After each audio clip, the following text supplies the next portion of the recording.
आप सभी को हर हर महादेव। मैं हूँ इस समय ओमकारेश्वर में और यहाँ पर हूँ पंडित जी के साथ। तो आइए जानते हैं ओमकारेश्वर की क्या कथा है।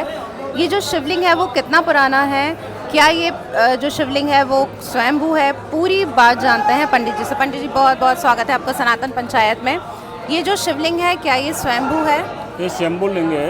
ये राजा मानधाता की तपस्या से प्रकट हुए। भगवान श्री राम के पूर्वज हैं राजा मानधाता।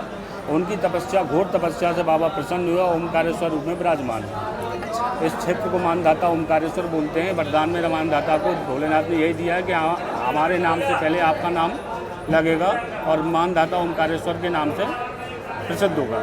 ये शिवलिंग लगभग कितने वर्ष ये पुराना त्रेता है? युग के समय का है। भगवान श्री राम के पूर्वज, यानी कि बहुत वर्ष। हाँ, भगवान श्री राम जी, के जी। पूर्वज 13 पीढ़ी पहले, जी जब भगवान श्री राम का भी प्रकट नहीं हुआ था, जी जी उससे पहले राजा मानधाता थे। जी यक्षों को कई, जैसे कि रघुवंश में जी। कई भी राजा आए, तो 13 पीढ़ी मतलब भगवान श्री राम की जब आए तो 13 पीढ़ी निकल चुकी थी। उससे पहले के राजा मानधाता है और उन्हें यहाँ नर्मदा के तट पर घोर तपस्या की है और बाबा प्रसन्न होकर के ओमकारेश्वर विराजमान है। पंडित जी, यहाँ से ही नर्मदा परिक्रमा की शुरुआत होती है। क्या महत्व है नर्मदा परिक्रमा का और ओमकारेश्वर? हाँ जी, नर्मदा परिक्रमा जैसे यहाँ से शुरुआत करते हैं तो ओमकारेश्वर से नर्मदा परिक्रमा का क्या? नहीं, ऐसा महत्व कुछ है? भी नहीं है। जी आप नर्मदा परिक्रमा करने जा रहे हो तो आप नर्मदा कहीं से भी उठा सकते हो। जी आप ओमकारेश्वर से उठा सकते हो, अमरकंटक से भी उठा सकते हो, सतपुड़ा से भी उठा सकते हो। जहाँ से आपको तीर्थ स्थान है आप वहाँ से उठा करके, वो आपको पूरी नर्मदा परिक्रमा लगा करके वापस रिटर्न वहीं आना पड़ेगा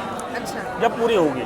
यदि आपने ओमकारेश्वर से ही परिक्रमा उठाई हुई है तो यहाँ से आपको पूरी परिक्रमा देने के बाद इधर ही आना पड़ेगा। वो आधा जल महादेव पे चढ़ा करके वो आधा घर ले जाइए। जी।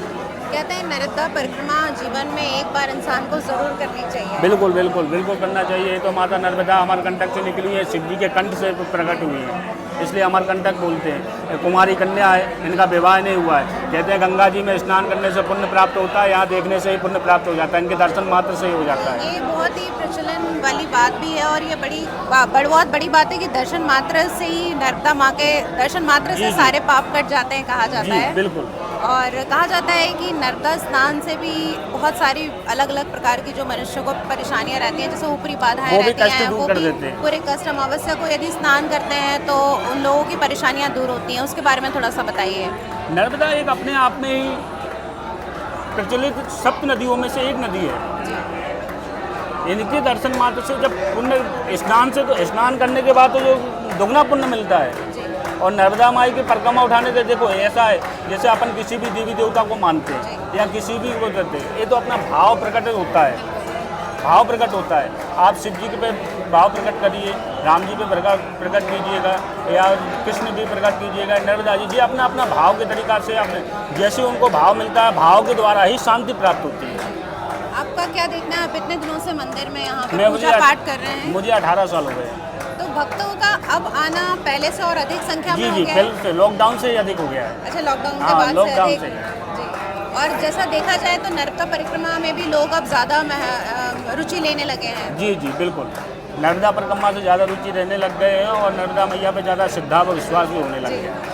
चलिए। पहले ऐसा नहीं था। पहले लोग कम आते थे, ये आउट एरिया में पड़ गया, जंगल साइड में पड़ गया है ना, तो इसलिए लोग पहले कम आते थे। लेकिन लॉकडाउन से जब से प्रदीप मिश्रा की कथा सुनी है, जब से कथा से विश्वास हुई है, जब से ज़्यादा लोग बढ़ने लग गए। चलिए पंडित जी, आपका बहुत बहुत धन्यवाद। आपने सनातन पंचायत के लिए इतना समय दिया और महादेव की पूरी कथा को आज हमारे दर्शकों तक पहुंचाया। तो दर्शकों, अगली आध्यात्मिक यात्रा में आपके साथ प्राचीन कथा को लेकर मैं उपस्थित होंगी। तब तक के लिए धन्यवाद।